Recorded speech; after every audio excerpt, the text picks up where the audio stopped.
किसी भी कंपाउंड में, किसी भी मॉलिक्यूल में, कंपाउंड में कितने तरह के इलेक्ट्रॉनिक ट्रांजिशन की पॉसिबिलिटीज होती हैं। तो कुल 4 तरह के इलेक्ट्रॉनिक ट्रांजिशन की पॉसिबिलिटी है। ये 4 पॉसिबिलिटी इलेक्ट्रॉनिक ट्रांजिशन की हैं। सिग्मा टू सिग्मा स्टार पहला सिग्मा टू सिग्मा स्टार, दूसरा पाई टू पाई स्टार, तीसरा एन टू पाई स्टार और चौथा एन टू सिग्मा स्टार। ये 4 पॉसिबिलिटीज हैं और इन चारों पॉसिबिलिटीज का अगर आप एनर्जी सीक्वेंस डिटरमाइन करें कि सबसे ज़्यादा एनर्जी किसके लिए चाहिए, सबसे कम एनर्जी किसके लिए चाहिए ट्रांजिशन के लिए, तो सबसे ज़्यादा एनर्जी चाहिए होता है सिग्मा टू सिग्मा स्टार के लिए, उससे कम एनर्जी चाहिए होता है एन टू सिग्मा स्टार के लिए, उससे कम एनर्जी चाहिए होता है पाई टू पाई स्टार के लिए और सबसे कम एनर्जी चाहिए होता है एन टू पाई स्टार के लिए। सबसे पहला टॉपिक हम लोग लेते हैं सैंपल का। तो चलिए सबसे पहले हम लोग देखते हैं सैंपल के बारे में, ऑर्गेनिक कंपाउंड का एक सैंपल। ठीक, और यहाँ से हम लोग क्या कर रहे हैं, यहाँ से लाइट पास कर रहे हैं I0 और यही लाइट इस सब तरफ ट्रांसमिट हो रही है, निकल करके बाहर आ रही है। तो यहाँ हमको क्या क्या चीजें समझनी है। एक तो समझना ये है कि ये जो सेल है, इसको हम लोग सेल भी कहते हैं, क्यूबेट भी कहते हैं, इसमें रखा गया है ऑर्गेनिक कंपाउंड का सैंपल।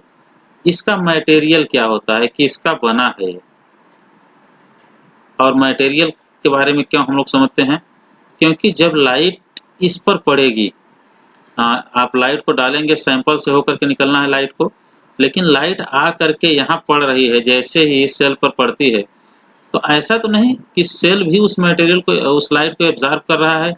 तो जो ट्रांसमिटेड लाइट हमको इस तरफ मिल रही है उसकी इंटेंसिटी इस वजह से भी कम हो रही है कि क्योंकि सेल जो है उस लाइट को एब्जॉर्ब कर रहा है। हम लोगों को तो कैलकुलेट ये करना है कि ये जो ऑर्गेनिक कंपाउंड है अंदर, जिस कंपाउंड का हम लोग इलेक्ट्रॉनिक स्पेक्ट्रा डिटरमाइन करना चाहते हैं, वो लाइट को कितना एब्जॉर्ब करता है, यही हम लोगों को समझना है। तो हम लोगों को पहले ये समझना होगा कि इसके अलावा और भी कोई कंपाउंड है क्या जो लाइट को एब्जॉर्ब करते हैं, क्योंकि अगर वो एब्जॉर्ब करेंगे तो हमको एक्चुअल एब्जॉर्प्शन या एक्चुअल ट्रांसमिशन नहीं पता चल पाएगा, जिसका डिस्कशन हमने पहले भी किया अपने दूसरे लेक्चर में कि ट्रांसमिशन किसे कहते हैं, एब्जॉर्प्शन किसे कहते हैं, इस पर हम लोगों ने बात किया। तो ये जो मटेरियल होता है, ये जो सेल होता है, ये जिस कंपाउंड के लिए यूज होता है, ये सिलिका का बना होता है, सिलिका का बना होता है, एक बात। और दूसरी बात, इंडस्ट्रियली अगर आप देखेंगे तो ये किस किस साइज में उपलब्ध है, कि 1 सेंटीमीटर साइज में उपलब्ध है, दूसरा 0.1 सेंटीमीटर के साइज में उपलब्ध है और तीसरा जो है वो 10 सेंटीमीटर की साइज में उपलब्ध है। ये डेटा मैंने कहाँ से लिया है, ये डेटा मैंने लिया है विलियम केब की बुक से। उन्होंने ऐसा मेंशन कर रखा है कि ये सैंपल होल्डर या सेल इन सब साइज में उपलब्ध है। इस साइज का मतलब आप समझिए कि साइज का मतलब देखिए, हम लोगों ने लैम्बर्ट-बेयर लॉ पढ़ा था ना। साइज का मतलब ये है कि ये सैंपल होल्डर है और ये अंदर का उसके एक लेंथ है x, और इसी x की वैल्यू ये हो सकती है, क्योंकि लैम्बर्ट-बेयर लॉ में लैम्बर्ट ने कहा था कि जितना ज़्यादा सैंपल ज़्यादा डिस्टेंस ट्रेवल करेगा, जितना ज़्यादा लाइट सैंपल के अंदर ज़्यादा ट्रेवल करेगी डिस्टेंस, उतना ही एब्जॉर्प्शन की पॉसिबिलिटी ज़्यादा होगी। तो ये 3 तरह के आपके मटेरियल उपलब्ध हैं, 3 साइज में, 1 सेंटीमीटर, 0.1 सेंटीमीटर और 10 सेंटीमीटर। और हम लोग किसको कहाँ यूज करेंगे, दैट डिपेंड्स अपॉन कि आप कौन सा स्पेक्ट्रोफोटोमीटर यूज कर रहे हैं, उसमें कौन सा साइज का यूज होता है, ये सब बातें होती हैं। दूसरी जो बात है कि ये सिलिका का बना होता है, और सिलिका की लिमिटेशन क्या है। देखिए, हर चीज का लिमिटेशन होता है कुछ न कुछ। सिलिका की लिमिटेशन ये है कि बिलो 300 nm या माइक्रोमीटर, बिलो 300 nm ग्लास जो है वो एब्जॉर्ब करता है लाइट को। इसका मतलब क्या है कि अगर आपका जो सैंपल है, जो लाइट है, सपोज कीजिए कि यहाँ 100 है, यहाँ 400 है, यहाँ 750 है। अब ये जो है ये विजिबल रेंज का है रेडिएशन और ये यूवी रेंज का रेडिएशन है। अब 100 के बिलो आप जाएंगे तो आपको कहीं 300 मिलेगा, 200 मिलेगा, फिर 100 तक आप चले आएंगे। जैसे आप 300 पे यहाँ पहुँचते हैं, 300 पे पहुँच जाते हैं, तो 300 से बिलो अगर आप जाना चाहें तो आपको 290, 280, 200, 100 तक आप जाएंगे।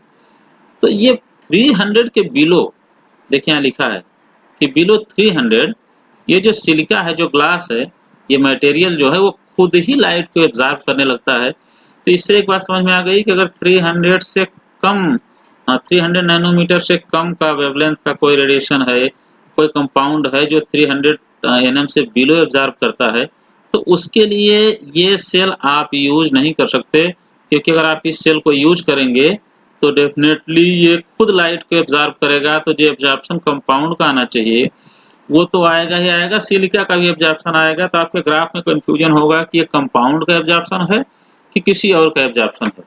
ये हो गया कंपाउंड आपके सेल के बारे में।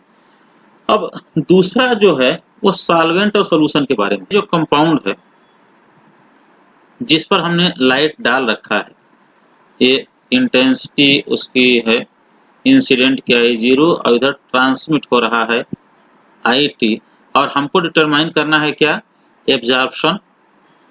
एब्जॉर्प्शन का फार्मूला हमने आपको बता रखा था कि क्या होता है। एब्जॉर्प्शन को आप ऐसे भी लिख सकते हैं I0 I या IT, या एब्जॉर्प्शन को, और ये डिपेंड करता है, डायरेक्टली प्रोपोर्शनल होता है किसके, ये जो सैंपल है उसके कंसंट्रेशन पर, और कितना लेंथ यहाँ से लाइट ट्रेवल करे AL, इस पर भी डिपेंड करता है।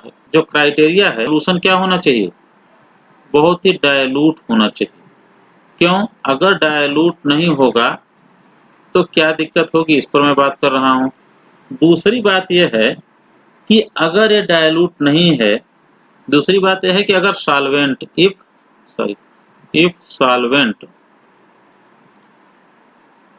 सॉल्वेंट एब्जॉर्ब द लाइट, अगर आप लाइट को पास कर रहे हैं सॉल्यूशन से और आप डिटरमाइन करना चाह रहे हैं कि सॉल्यूट कितना लाइट को एब्जॉर्ब करता है, और सॉल्वेंट भी अगर एब्जॉर्ब करने लग जाए बीच में, तो क्या आपका स्पेक्ट्रा जो इस तरह से आ रहा था, इस तरह से स्पेक्ट्रा जो आता है, जो जहां इधर हम दिखाते हैं लैम्डा मैक्स और इधर हम दिखाते हैं एप्सिलॉन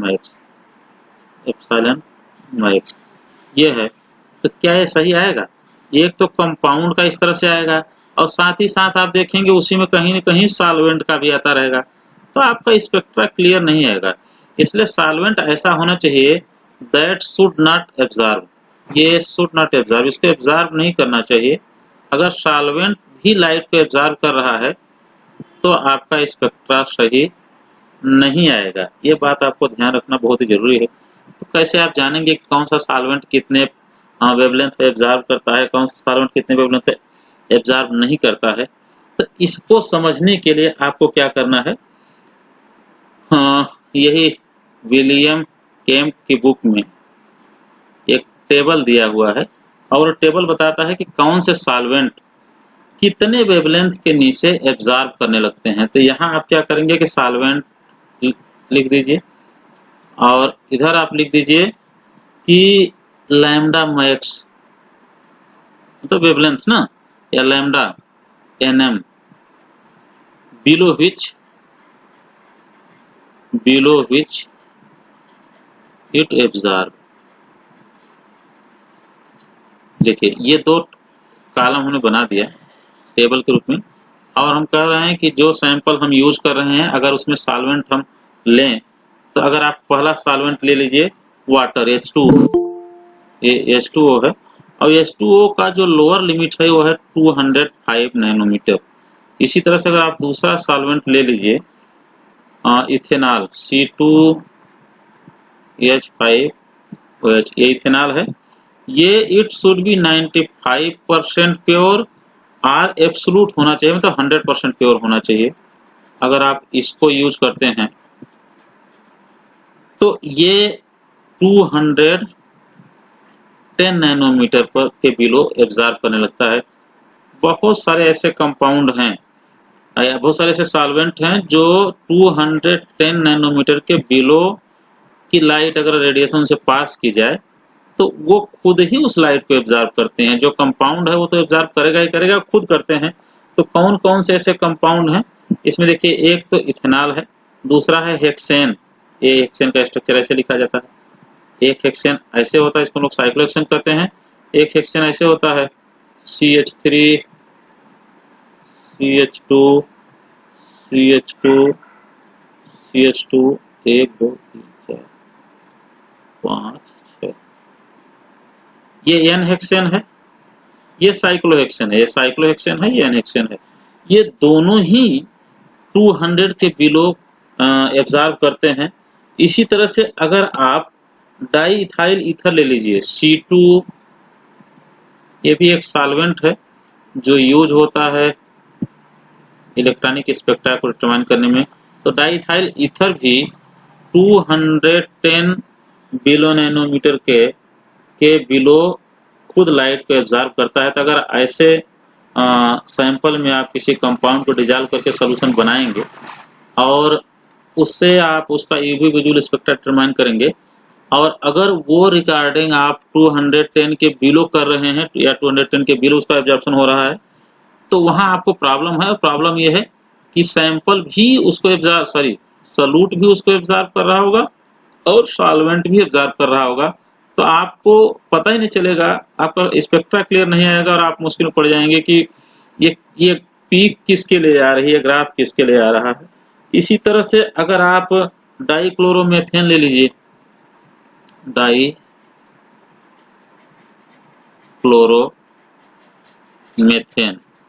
इस सॉल्वेंट को अगर आप यूज करते हैं तो ये 235 nm के बिलो खुद एब्जॉर्ब करने लगता है। अगर आप क्लोरोफार्म ले लीजिए CHCl3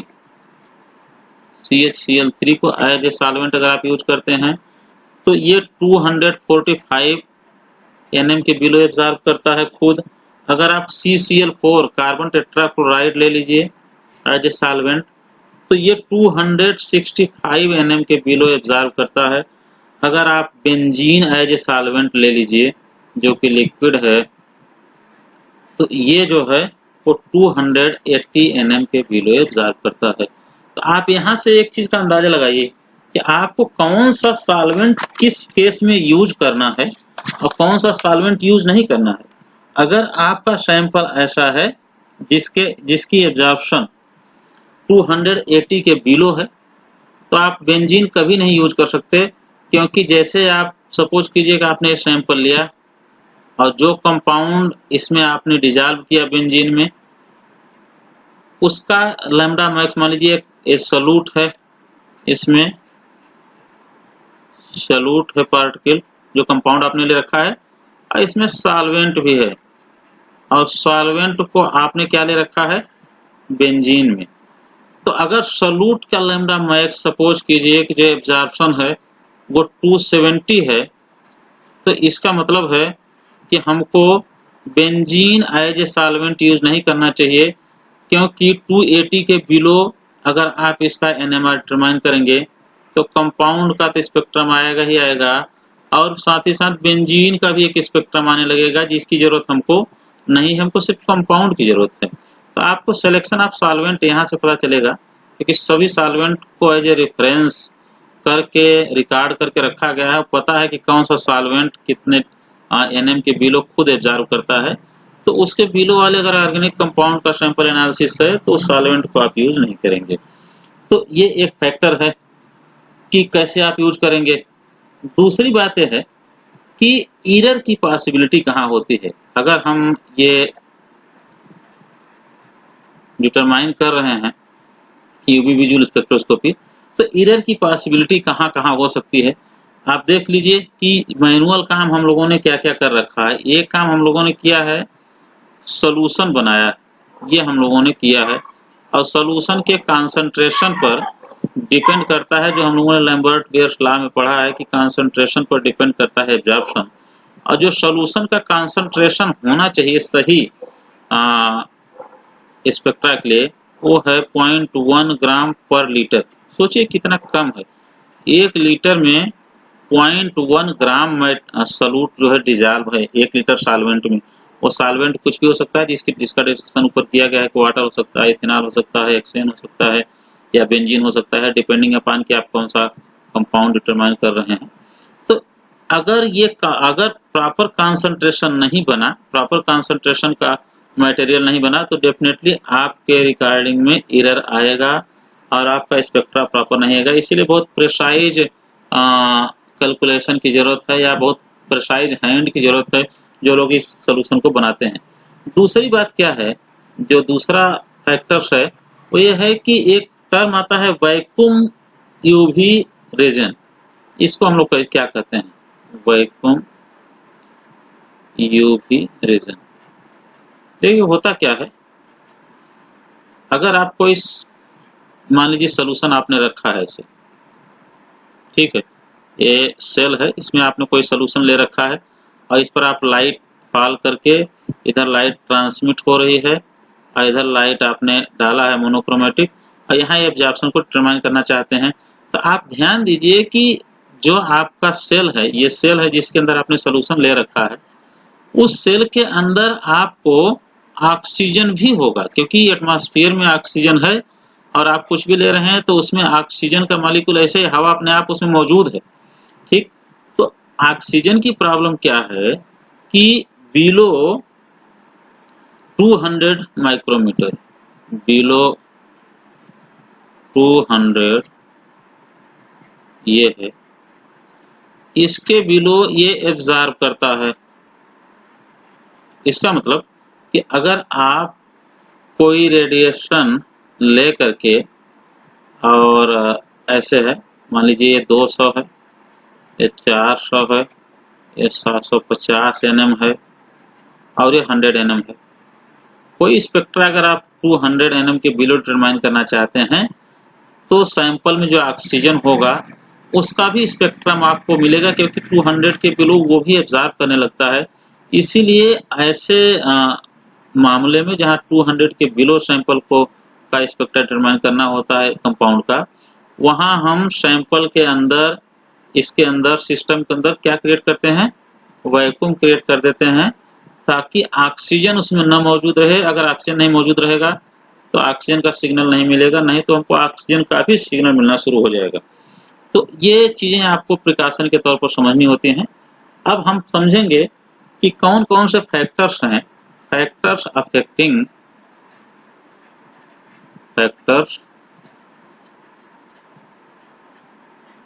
affecting lambda max and epsilon max. इसको आप समझिए, इसका क्या मतलब है। सपोज कीजिए कि एक ग्राउंड स्टेट है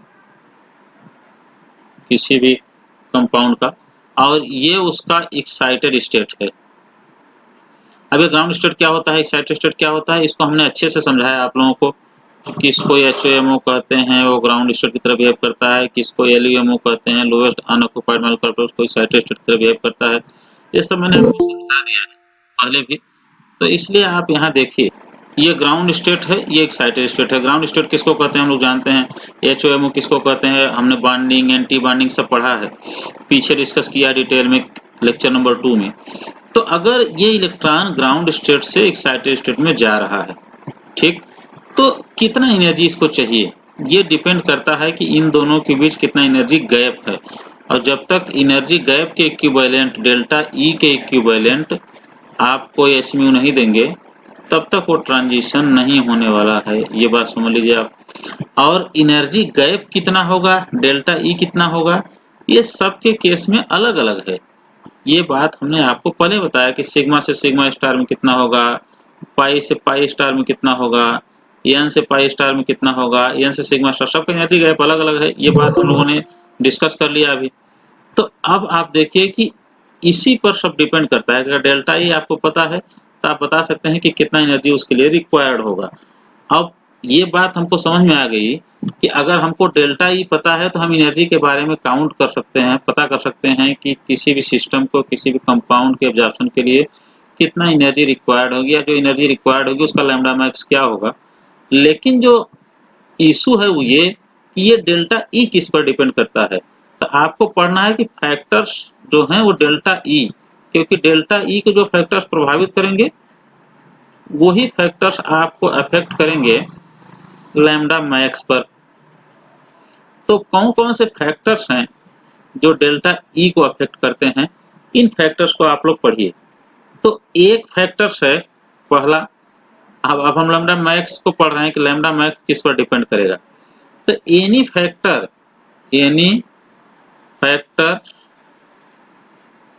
which affect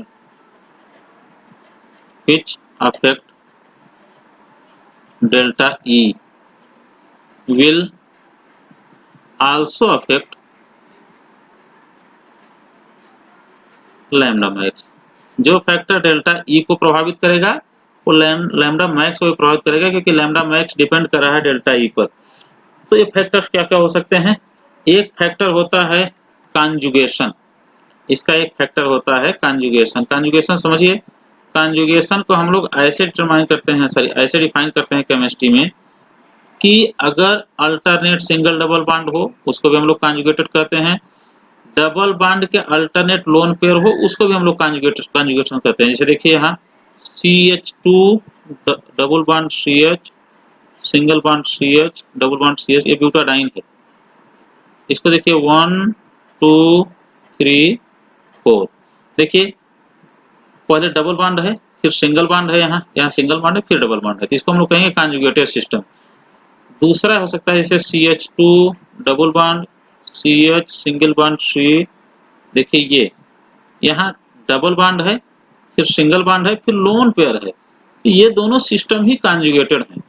और जितना कॉन्जुगेशन इंक्रीज होता है, आप देखिए कि अगर कॉन्जुगेशन क्या हो, इंक्रीज हो, तो लैम्डा मैक्स की वैल्यू इंक्रीज होती है। ये बात आप ध्यान में रखिए कि जितना कॉन्जुगेशन इंक्रीज होगा लैम्डा मैक्स की वैल्यू उतनी ही बढ़ेगी। इसका एक एग्जांपल मैं लेकर के आपको दिखाता हूँ कि CH2 डबल बॉन्ड CH2 जो है इथिलीन, और दूसरा देखिए ये ब्यूटाडाइन जिसका स्ट्रक्चर हमने ऊपर लिख रखा है, इसका लाइन डायग्राम मैं बना रहा हूँ, ये वाला, ये इसको मैंने लिख दिया है। इसका एब्जॉर्प्शन होता है 175 नैनोमीटर या मिलीमाइक्रोन पर, और इसका होता है 217 पर। तो अब आप देखिए कि इसका लैम्डा मैक्स ज्यादा इसलिए हो गया क्योंकि ये पहला वाला सिस्टम कॉन्जुगेटेड नहीं है, जबकि ब्यूटाडाइन का सिस्टम कॉन्जुगेटेड है, इसमें डबल बॉन्ड है फिर सिंगल बॉन्ड है फिर डबल बॉन्ड है। तो अब आप समझिए कि कॉन्जुगेशन होने से लैम्डा मैक्स की वैल्यू बढ़ी क्यों? क्योंकि लैम्डा मैक्स डिपेंड करता है एनर्जी गैप पर। अगर एनर्जी गैप ज्यादा होगा तो लैम्डा मैक्स कम होगा, ये हम लोगों ने पहले भी पढ़ रखा है, E inversely proportional to 1 lambda.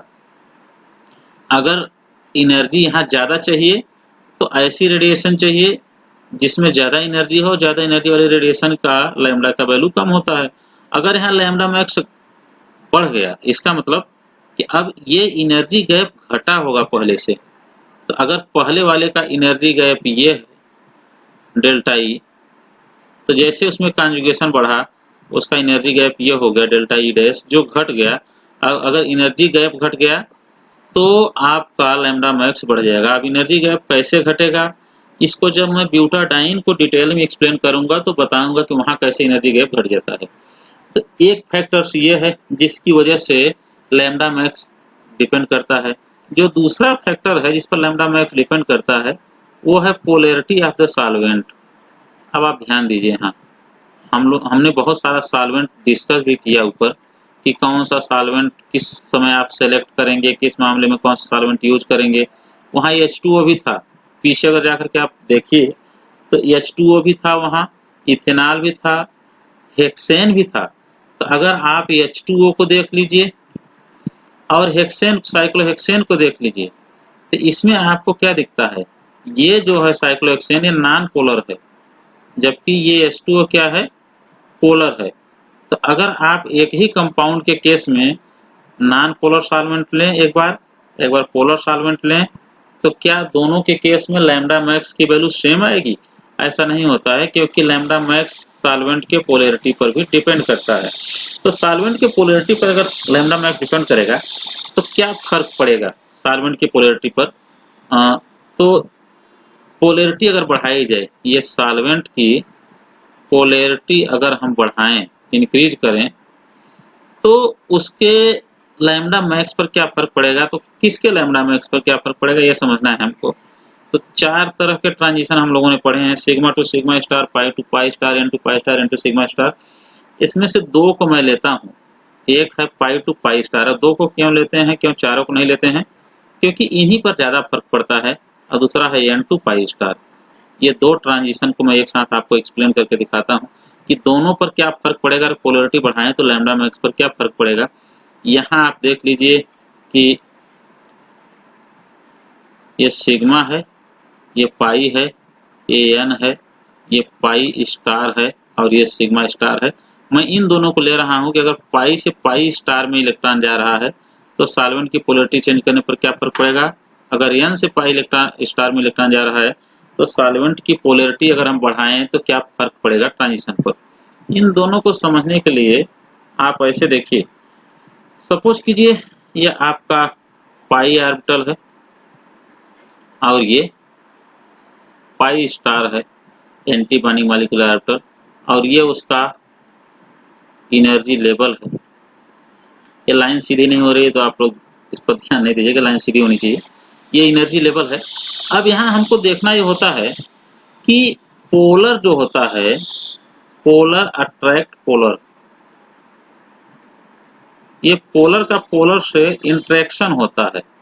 Attract नहीं कह सकते, इंट्रैक्ट कहिए क्योंकि वो रिपल्सन भी हो सकता है। इंट्रैक्ट पोलर, तो यहाँ आपको ये देखना है कि पाई स्टार जो होता है वो मोर पोलर होता है पाई के कंपैरिजन में। कैसे होता है, अगर जरूरत पड़ी तो इसको मैं एक्सप्लेन करता हूँ। तो इसका मतलब कि जब आप यहाँ पोलर सॉल्वेंट डालेंगे तो वो पाई स्टार से ज्यादा इंटरेक्शन करेगा इन कंपैरिजन टू पाई। तो इंटरेक्शन करने का मतलब उससे जुड़ेगा तो उसकी एनर्जी घट जाएगी, करेगा इससे भी, लेकिन इसकी एनर्जी कम घटेगी। ध्यान दीजिएगा, पाई से भी और पाई स्टार दोनों से भी ये पोलर सॉल्वेंट जो है वो इंटरेक्ट कर रहा है, और उसमें जिससे इंटरेक्शन ज्यादा हो रहा है उसकी एनर्जी ज्यादा घट गई। तो ज्यादा एनर्जी घटी पाई स्टार की और कम एनर्जी घटी है पाई की, ये जब पोलर सॉल्वेंट डाले तब। और ये पहला वाला हमारा एग्जाम्पल नॉन पोलर सॉल्वेंट का था। तो अगर नॉन पोलर सॉल्वेंट में हम स्पेक्ट्रा डिटरमाइन कर रहे हैं तो उसका क्या एनर्जी गैप है, अगर पोलर सॉल्वेंट में स्पेक्ट्रा को डिटरमाइन कर रहे हैं तो उसका क्या एनर्जी गैप है। तो जैसे इसको हम लोग देखते हैं तो जो रिजल्ट आता है वो ये कि डेल्टा ई डैश जो है, जो पोलर सॉल्वेंट में है, वो लेस देन डेल्टा ई हो जाता है। जैसे पोलर सॉल्वेंट आप डालते हैं तो energy gap between HOMO and LUMO, ये HOMO है और ये LUMO, ये क्या हो गया, कम हो गया। अगर एनर्जी गैप कम हो गया तो एनर्जी कम होता है तो लैम्डा मैक्स की वैल्यू अपने आप बढ़ जाती है। तो इस तरह से हम कह सकते हैं कि अगर आप पोलर सॉल्वेंट डालेंगे तो लैम्डा मैक्स की वैल्यू बढ़ेगी। अब आप आ जाइए एन टू पाई स्टार में, ये एन है, सॉरी ये एन है, नॉन बॉन्डेड है, और ये पाई स्टार है ऑर्बिटल। इसमें क्या होता है कि n is more polar than pi star. अभी मैं बताता हूँ कि ऐसा क्यों होता है। एन इज मोर, ये पोलैरिटी की बात है। अगर पोलैरिटी को देखें तो एन पोलर ज्यादा है पाई स्टार से। इसका मतलब अगर आप पोलर सॉल्वेंट डालेंगे तो एन ज्यादा इंटरेक्शन करेगा in comparison to pi star. तो पाई स्टार की एनर्जी कम घटेगी और एन की एनर्जी ज्यादा घट जाएगी अगर आप पोलर सॉल्वेंट में सैंपल लेते हैं तो ऐसे केस में क्या होगा कि पहला वाला जो सैंपल है आपका, ये डेल्टा ई, ये नॉन पोलर में है, ये नॉन पोलर सॉल्वेंट है, जबकि ये पोलर सॉल्वेंट है। तो जैसे ये पोलर सॉल्वेंट में आपने डाला वैसे डेल्टा ई डैश की वैल्यू बढ़ गई डेल्टा ई से। तो जैसे डेल्टा ई डैश की वैल्यू बढ़ जाएगी डेल्टा ई से, वैसे ही अब इसके लिए ज्यादा एनर्जी चाहिए तो लैम्डा मैक्स की वैल्यू अपने आप घट जाएगी। तो आप कह सकते हैं कि लैम्डा मैक्स सॉल्वेंट के पोलैरिटी पर डिपेंड करता है। अगर सॉल्वेंट की पोलैरिटी आप बढ़ाएंगे तो पाई टू पाई स्टार के केस में लैम्डा मैक्स बढ़ने लगता है। अगर आप सॉल्वेंट की पोलैरिटी बढ़ाएंगे तो एन टू पाई स्टार के केस में लैम्डा मैक्स घटने लगता है। ये है सॉल्वेंट की पोलैरिटी का इफेक्ट लैम्डा मैक्स पर। अब हम लोगों का जो अगला टॉपिक है वो है। और कौन से फैक्टर्स होते हैं जिस पर लैम्डा मैक्स डिपेंड करता है? तो अगला फैक्टर्स है, नेक्स्ट फैक्टर्स है सी, इलेक्ट्रोनेगेटिविटी। इलेक्ट्रोनेगेटिविटी इसको कैसे हम लोग समझेंगे? सपोज कीजिए कि मैंने दो एग्जाम्पल ले रखा है, CH3Cl एंड CH3I। ये दो एग्जाम्पल मैंने ले रखा है। दोनों के ही केस में आप यहाँ देख रहे होंगे कि सिग्मा बॉन्ड है और नॉन बॉन्डेड इलेक्ट्रॉन है, सिग्मा है और नॉन बॉन्डेड। इसका मतलब यहाँ दो तरह के ट्रांजिशन की पॉसिबिलिटी होंगी। एक पॉसिबिलिटी होगी इनका क्या, सिग्मा टू सिग्मा स्टार, क्योंकि सिग्मा बॉन्ड है सिर्फ, इसलिए सिग्मा टू सिग्मा स्टार। और नॉन बॉन्डेड भी है तो दूसरी पॉसिबिलिटी होगी इसमें एन टू सिग्मा स्टार। तो यहाँ दो पॉसिबिलिटी हो गई, एक पॉसिबिलिटी हो गई सिग्मा टू सिग्मा स्टार और दूसरी एन टू सिग्मा स्टार। लेकिन जो लेस एनर्जी है पॉसिबिलिटी वो है एन टू सिग्मा स्टार। क्यों? क्योंकि हम देख रहे हैं कि डेल्टा ई की वैल्यू, ये डेल्टा ई की वैल्यू एन और सिग्मा स्टार के बीच में कम है और सिग्मा टू सिग्मा स्टार के बीच में ज्यादा है। इसलिए अगर हम n to sigma star transition इन दोनों को देखें, CH3Cl एंड CH3I के केस में जहां दोनों में होने जा रहा है, तो इसका CH3Cl का जो वैल्यू होता है एन टू सिग्मा स्टार का, ये n to sigma star transition अगर CH3Cl की वैल्यू हम देखें तो 172 से लेकर के 175 आता है। और जबकि अगर आप इसका देखें CH3I का, तो ये एन टू सिग्मा स्टार जो ट्रांजिशन होता है वो होता है 285। अब आप समझिए कि दोनों में एन टू सिग्मा स्टार हो रहा है, लेकिन इसमें ज्यादा हो रहा है आयोडीन वाले केस में और क्लोरीन वाले केस में कम हो रहा है। रीजन क्या है? रीजन है कि इलेक्ट्रोनेगेटिविटी जो होती है वो क्लोरीन की ग्रेटर देन आयोडीन होती है। तो क्लोरीन हमेशा क्या करेगा, अपने लोन पेयर ऑफ इलेक्ट्रॉन को पकड़ करके रखेगा, कहीं जाने नहीं देगा। आप एनर्जी देंगे तो भी नहीं जाने देगा, तो नहीं जाने देगा तो आपको ज्यादा एनर्जी देना पड़ेगा। इसलिए इलेक्ट्रोनेगेटिविटी जिसकी ज्यादा होती है, अगर कहीं ऐसा कंडीशन आ रहा है कि किसी एक एटम का इलेक्ट्रॉनिक साइट होकर के हाई स्टेट में जाना चाह रहा है और उसकी इलेक्ट्रोनेगेटिविटी अगर ज्यादा है, तो डेफिनेटली उसके लिए जो रिक्वायर्ड एनर्जी होगी वो ज्यादा होगी। अगर इलेक्ट्रोनेगेटिविटी कम है तो रिक्वायर्ड एनर्जी कम होगी, तो लैम्डा मैक्स का वैल्यू उसमें आपको ज्यादा आएगा। एक फैक्टर ये हो गया। अब एक लास्ट फैक्टर है जो इसको अफेक्टेड करता है, वो है हाइड्रोजन बॉन्डिंग का। हाइड्रोजन बॉन्डिंग ये भी एक फैक्टर है जो लैम्डा मैक्स को अफेक्ट करता है। अगर किसी कंपाउंड में हाइड्रोजन बॉन्डिंग पाई जाएगी तो उसमें लैम्डा मैक्स का वैल्यू क्या होगा, जिसमें नहीं पाई जाएगी उसमें लैम्डा मैक्स का वैल्यू क्या होगा। अब एक एग्जांपल मैं लेता हूं। सपोज कीजिए कि इथेनॉल मैंने ले लिया CH3OH, ये इसका हमको n to sigma star transition determine करना है। अगर इसमें मैं पोलर सॉल्वेंट मिला दूं या वाटर मिला दूं, सपोज कीजिए मैंने इसमें वाटर मिला दिया है, ठीक। तो हम जानते हैं कि वाटर में यहाँ डेल्टा नेगेटिव चार्ज, यहाँ डेल्टा पॉजिटिव चार्ज, यहाँ डेल्टा पॉजिटिव चार्ज, और इस केस में ऑक्सीजन की इलेक्ट्रोनेगेटिविटी ज्यादा है, इसलिए यहाँ डेल्टा नेगेटिव होगा और हाइड्रोजन पर डेल्टा पॉजिटिव होगा। इस डेल्टा नेगेटिव से ये हाइड्रोजन ऐसे इंटरेक्ट करेगा। तो इस तरह की बॉन्डिंग को हम लोगों ने फर्स्ट ईयर में पढ़ रखा है, यह हाइड्रोजन बॉन्डिंग। अगर हाइड्रोजन बॉन्डिंग हो रही है तो इसका मतलब है कि ये हाइड्रोजन टेम्पोररी बॉन्ड से किससे जुड़ रहा है, ऑक्सीजन के इलेक्ट्रॉन से। ऑक्सीजन के इलेक्ट्रॉन कौन सा है, उसके पास लोन पेयर ऑफ इलेक्ट्रॉन है, उन्हीं से इंटरेक्शन कर रहा है। तो अब आप देखिएगा, अगर इस इलेक्ट्रॉन को, इस लोन पेयर ऑफ इलेक्ट्रॉन को, इस लोन पेयर ऑफ इलेक्ट्रॉन को जो ऑक्सीजन का है, इसको अगर n से अगर आप सिग्मा स्टार में ले जाना चाहें, यहाँ से यहाँ अगर जाना चाहे, तो उसको कौन रोक रहा है, हाइड्रोजन। क्योंकि हाइड्रोजन ने एक टेम्पोररी बॉन्डिंग कर रखी है, इससे हाइड्रोजन बॉन्डिंग कर रखी है और हाइड्रोजन बॉन्डिंग की वजह से ये इसको पकड़ा हुआ है। तो अगर ये जाना चाहेगा तो हाइड्रोजन इसको रोक करके रखेगा। तो इसका मतलब कि इसके लिए अब अगर आप एनर्जी की बात करेंगे तो कहेंगे कि अगर विदाउट हाइड्रोजन बॉन्डिंग क्या स्थिति होगी, without H bonding, and second है विथ एच बॉन्डिंग। अगर हाइड्रोजन बॉन्डिंग के साथ आप देखें तो क्या स्थिति होगी। तो इसको समझने का तरीका यह है कि अगर विदाउट हाइड्रोजन बॉन्डिंग है तो एनर्जी गैप ये है एन और सिग्मा स्टार। अगर विथ हाइड्रोजन बॉन्डिंग है तो एन और स्टेबलाइज हो गया है, इसलिए ये एनर्जी गैप एन और सिग्मा स्टार के बीच में बढ़ गया है। ये डेल्टा ई डैश बढ़ गया हाइड्रोजन बॉन्डिंग के बाद, और डेल्टा ई जो है वो कम है हाइड्रोजन बॉन्डिंग से पहले।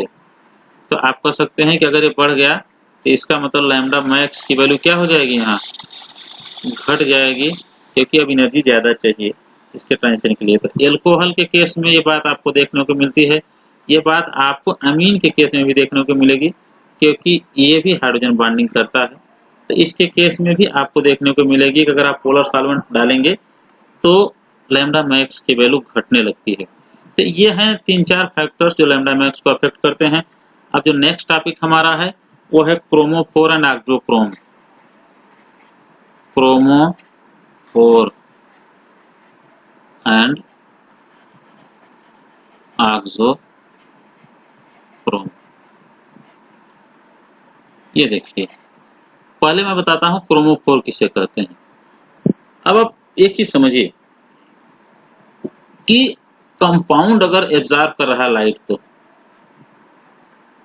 ये कंपाउंड है, ये सैंपल है, इसी सैंपल में आपका कंपाउंड ऐसे ऐसे सोल्यूशन के रूप में है, जो सॉल्वेंट सॉल्यूट हम लोगों ने डिस्कस किया, इसके अंदर वो कंपाउंड है। अगर इस पर आप रेडिएशन डालिए तो कुछ रेडिएशन ट्रांसमिट हो रही है और कुछ रेडिएशन क्या हो रही है, एब्जॉर्ब हो रही है। ये एब्जॉर्ब हो रही है। ये रेडिएशन भी हमने ले लिया है, ये जो रेडिएशन हम इनपुट कर रहे हैं I0, ये रेडिएशन अगर हम देखें, अगर ये रेडिएशन विजिबल रेंज की हो, मतलब 400 से 800 नैनोमीटर के आसपास में से कोई भी हो, अगर ये रेडिएशन आप ले रहे हैं तो इस रेडिएशन को अब अगर ये एब्जॉर्ब करता है, इस रेडिएशन, इस रेंज की रेडिएशन को एब्जॉर्ब करता है, तो कंपाउंड विल लुक्स कलर्ड। अगर एब्जॉर्ब करेगा तो कंपाउंड कैसा होगा, कलर होगा। अगर एब्जॉर्ब नहीं करेगा तो कंपाउंड कलर नहीं होगा।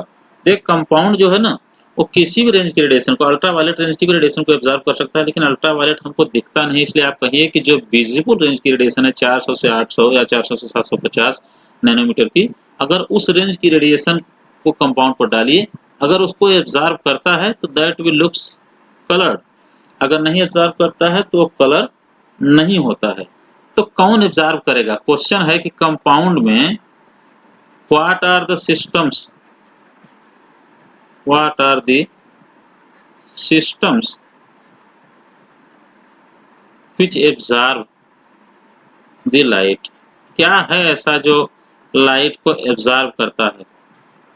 तो कहा जाता है कि ये है वो फंक्शनल ग्रुप ही एक तरह से हैं, एक तरह से क्या है, फंक्शनल ग्रुप ही हैं। और वो कौन से फंक्शनल ग्रुप होंगे जो विजिबल रेंज की रेडिएशन को एब्जॉर्ब करेंगे। तो यहाँ दो तरह की पॉसिबिलिटी होती है, एक पाई टू पाई स्टार ट्रांजिशन जहाँ हो रहा होगा वो फंक्शनल ग्रुप, दूसरा एन टू पाई स्टार जहाँ हो रहा होगा वो फंक्शनल ग्रुप। तो ये कहाँ हो रहा होगा, ये आप स्ट्रक्चर देख करके जानेंगे कि अगर पाई बांड है तो pi to pi star transition हो रहा है, अगर पाई बांड और लोन पेयर दोनों है तो n to pi star transition हो रहा है। तो इसको एब्जॉर्ब करेगा तो इट विल लुक्स कलर्ड। और एग्जाम्पल के रूप में आप देख सकते हैं, एग्जाम्पल आप देखिए कि जो नाइट्रो कंपाउंड होते हैं, आप लैब में भी देखते होंगे, जो नाइट्रो कंपाउंड होते हैं उनका कलर येलो होता है।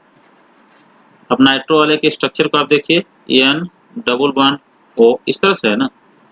इसका मतलब है कि यहाँ पाई बॉन्ड भी है और नॉन बॉन्डेड भी है, तो यहाँ दोनों ट्रांजिशन पॉसिबल है ना, n to pi star, pi to pi star, इसलिए ये कलर्ड होता है। दूसरा एजो डाई का एक एग्जांपल आप ले सकते हैं, डाई हम लोग पढ़ते हैं थर्ड ईयर में। ये देखिए, एजो डाई, एजा मतलब होता है नाइट्रोजन, ऐसा डाई जो नाइट्रोजन से मिलकर के बना, उसमें नाइट्रोजन का कंपाउंड हो, नाइट्रोजन का ग्रुप हो। यहाँ आप देखिए, इस कंपाउंड को भी देखिए, एजो डाई का कंपाउंड है। ये भी कलर्ड होता है। किसकी वजह से होता है? देखिए इसमें नॉन बॉन्डेड भी है, पाई बॉन्ड भी है, तो इसमें pi to pi star transition की भी पॉसिबिलिटी हो रही होगी और n to pi star transition की भी पॉसिबिलिटी हो रही होगी। तो इट इज कलर्ड। तो आप क्या कहेंगे, कैसे डिफाइन करेंगे कि any system which is responsible for colour, any system which is responsible for color is called chromophore, which is responsible for color। जो कंपाउंड में कलर के लिए कोई भी सिस्टम जिम्मेदार है, responsible for colour are called chromophore. तो compound में कोई भी सिस्टम जो कलर के लिए जिम्मेदार होता है उसी को क्रोमोफोर कहते हैं। और कंपाउंड में कौन सा सिस्टम कलर के लिए जिम्मेदार होगा? जहां इस तरह के ट्रांजिशन की पॉसिबिलिटीज होती हैं, जिसको हमने अभी एक्सप्लेन किया। तो ये हो गया, इसको कहेंगे क्रोमोफोर। अब आप बताइए कि क्रोमोफोर आपको कहाँ कहाँ दिखेंगे, कौन कौन से कंपाउंड क्रोमोफोर की तरह बिहेव करेंगे। बाद में एक और नया डेफिनेशन आया कि जो भी कंपाउंड, ये ओल्ड डेफिनेशन है, जो कलर के लिए जिम्मेदार हो उसको क्रोमोफोर कहते हैं। लेकिन एक नया डेफिनेशन आया कि फंक्शनल ग्रुप। ऐसा क्यों आया, मैं इसको ही बताता हूँ। फंक्शनल ग्रुप, हाँ जी सर एक क्वेश्चन पूछना है। जी बताइए। तो आप जो भी एग्जांपल दिए NO2, उसमें तो सिग्मा भी था ना सर, तो वो भी तो कलर के लिए रिस्पॉन्सिबल होता है। मैं बताता हूँ। सिग्मा टू सिग्मा स्टार और एन टू सिग्मा स्टार जो ट्रांजिशन होते हैं वो बहुत ही हाई एनर्जी ट्रांजिशन है और वो मैक्सिमम अल्ट्रावायलेट रेंज में पाए जाते हैं, 100 से लेकर के 400 के बीच में। क्योंकि अल्ट्रावायलेट का जो रेंज होता है 100 टू 400, वो कलर्ड नहीं होता है, इसलिए कंपाउंड आपको कलर्ड नहीं दिखेगा। इसलिए मैंने डेफिनेशन में स्पेशली कहा कि ऐसे कंपाउंड जो 400 से 800 या 400 से 750 नैनोमीटर के रेंज में एब्जॉर्ब करते हैं, क्योंकि वही रेंज हमारा विबग्योर का कलर्ड होता है, वही कलर्ड हमको दिखते हैं। और क्रोमा मतलब कलर होता है, तो क्रोमोफोर का डेफिनेशन क्रोमा से ही आया है, एक तरह से कि जो कलर्ड दिखे वो कंपाउंड हमको देखने हैं। और वो जो कलर रेंज का एब्जॉर्प्शन है वो maximum pi to pi star transition हो तब दिखता है, या n to pi star transition जो लो एनर्जी ट्रांजिशन होते हैं उसमें कलर दिखता है। इसलिए सिग्मा टू सिग्मा स्टार और एन टू सिग्मा स्टार को नहीं लिया जाता है। तो नया डेफिनेशन जो आया कि फंक्शनल ग्रुप दैट एब्जॉर्ब। अब क्यों आया इसको भी बताता हूँ। दैट एब्जॉर्ब रेडिएशंस, ऐसे फंक्शनल ग्रुप जो रेडिएशंस को एब्जॉर्ब करते हैं उनको हम लोग कहते हैं क्रोमोफोर, आर कॉल्ड क्रोमोफोर। तो आप फंक्शनल ग्रुप को आप देखिए, जब आप फंक्शनल ग्रुप की बात करते हैं तो फंक्शनल ग्रुप क्या हो सकता है? फंक्शनल ग्रुप हो सकता है कार्बन कार्बन डबल बॉन्ड हो, कार्बन ऑक्सीजन डबल बॉन्ड हो, कार्बन कार्बन डबल बॉन्ड हो, कार्बन कार्बन ट्रिपल बॉन्ड हो, या NO2 में नाइट्रोजन ऑक्सीजन डबल बॉन्ड हो, ये फंक्शनल ग्रुप है। या कार्बोक्सिलिक ग्रुप आप लेंगे तो COOH, ये सब ग्रुप हैं, ये सब फंक्शनल ग्रुप हैं। और इन सबों में आप देखेंगे तो सिग्मा टू सिग्मा स्टार की भी पॉसिबिलिटी होगी, एन टू सिग्मा स्टार की पॉसिबिलिटी होगी, पाई टू पाई स्टार की पॉसिबिलिटी होगी, एन टू पाई स्टार की पॉसिबिलिटी होगी। लेकिन जो कलर जोन में एब्जॉर्ब करते हैं जिसके लिए कम एनर्जी चाहिए होती है वो दो ही होते हैं। एक तो होता है pi to pi star transition और दूसरा होता है n to pi star transition. यही होते हैं जो कलर जोन में बेसिकली एब्जॉर्ब करते हैं या हाई लैम्डा मैक्स के रेडिएशन को एब्जॉर्ब करते हैं। तो अब कुछ एक एग्जाम्पल हम आपको बता दें कि कौन कौन से हैं जिनको क्रोमोफोर कहेंगे। इस एग्जाम्पल को समझने के लिए आपको विलियम केम्प की बुक से मैं बता रहा हूँ। देखिए मैं इसलिए इस बात को कोट कर रहा हूँ कि ताकि आपको पता रहे कि किस जगह ये लिखा गया है। आप दूसरी बुक में भी पढ़ सकते हैं, दूसरी बुक में भी एग्जाम्पल दिए गए हैं, लेकिन मैं इस बुक से एग्जाम्पल को ले रहा हूँ इसलिए कि थोड़ा एथेंटिसिटी बेहतर रहती है। अगर आप किसी फॉरेन राइटर की बुक को कोट करते हैं तो कहा जाता है कि ये ज़्यादा एथेंटिक है, तो इसलिए हमने इस बुक को लिया हुआ है। अब ये देखिए इन्होंने पेज नंबर 248 पर आप विलियम केम्प की बुक को देखिए। ये जिस वर्जन की मैं बुक पढ़ रहा हूँ, जिस एडिशन की, उसमें इस पेज पर लिखा गया है कि एक अगर कार्बन कार्बन डबल बॉन्ड है कंपाउंड में, तो ये 175 nm पर एब्जॉर्ब करता है। नैनोमीटर में ही सारा वेवलेंथ लिखा गया है, लैम्डा इन नैनोमीटर 175। अब इसका एप्सिलॉन मैक्स जो होता है, जिसको मैं कल भी कहा था कि आप वहां देख सकते हैं, ये 14,000 होता है। ऐसे इन दोनों को समझिए। ये देखिए, ये ग्राफ है, इस ग्राफ में इस एक्सिस पर हम लैम्डा मैक्स को दिखाते हैं और इस एक्सिस पर एप्सिलॉन मैक्स को दिखाते हैं। अब कल मैंने आपको बताया था कि कितना एप्सिलॉन मैक्स की वैल्यू होगी तो ट्रांजिशन अलाउड होगा या फॉरबिडन होगा, इसलिए आप पिछले लेक्चर को ध्यान में रखिए।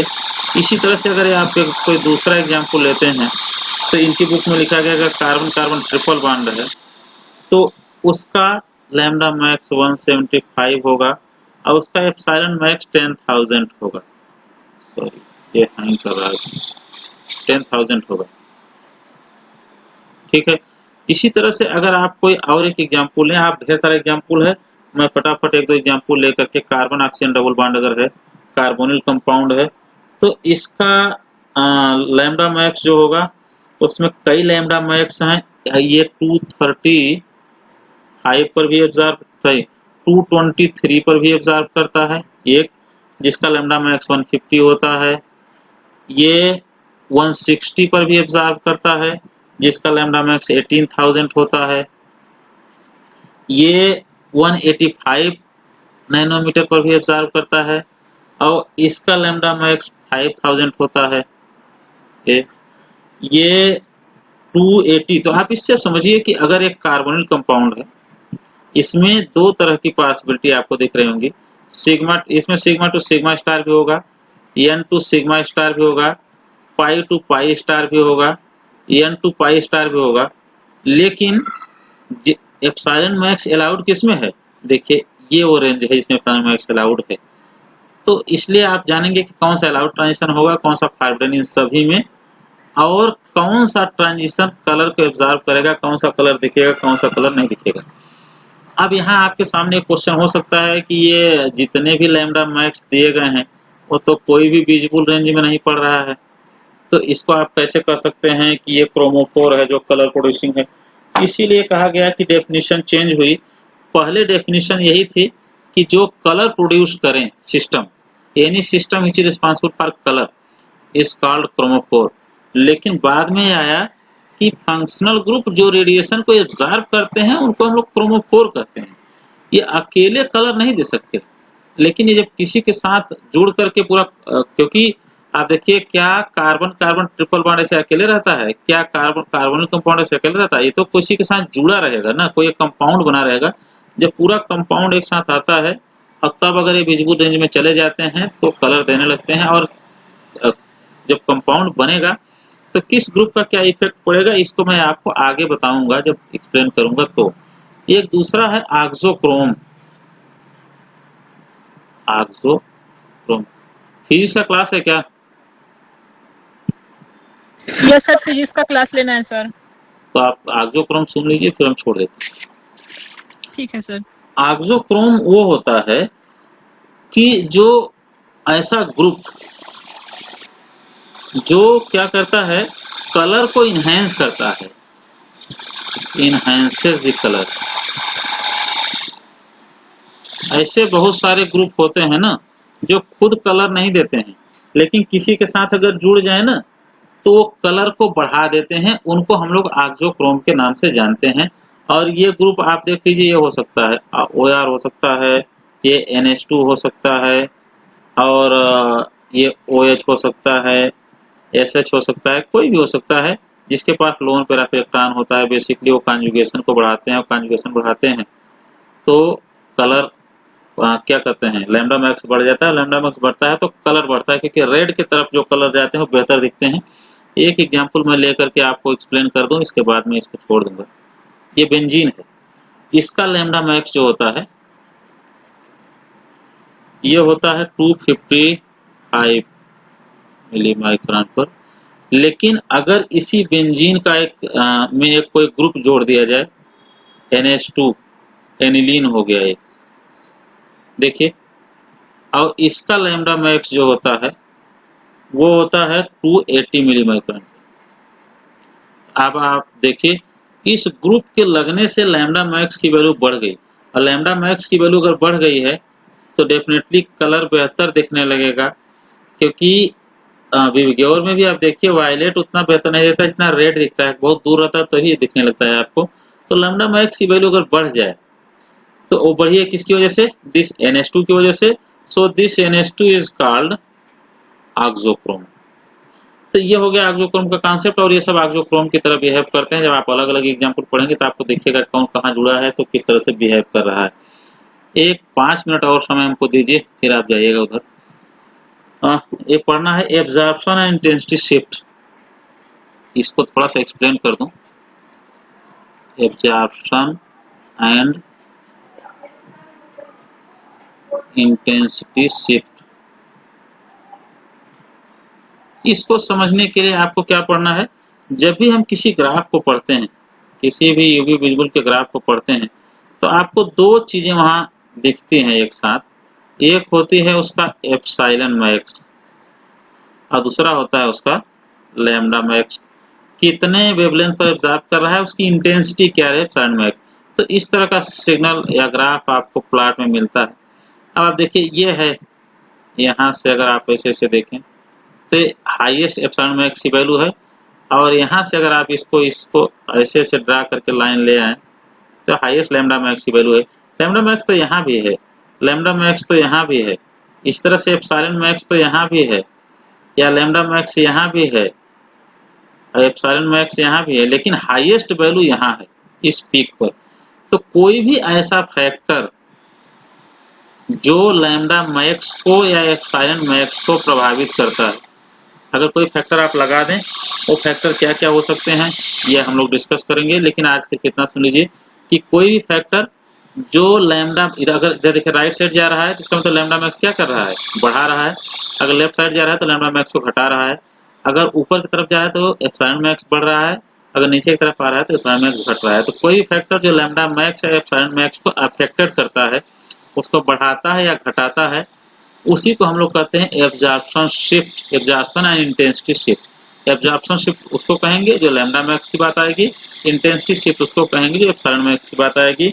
तो इन चारों को चार नाम से जाना जाता है। इसको हम लोग कहते हैं बैथोक्रोमिक शिफ्ट, बैथोक्रोमिक, इसको कहेंगे बैथोक्रोमिक शिफ्ट, इसको कहेंगे हिप्सोक्रोमिक शिफ्ट, HYPSO, हिप्सोक्रोमिक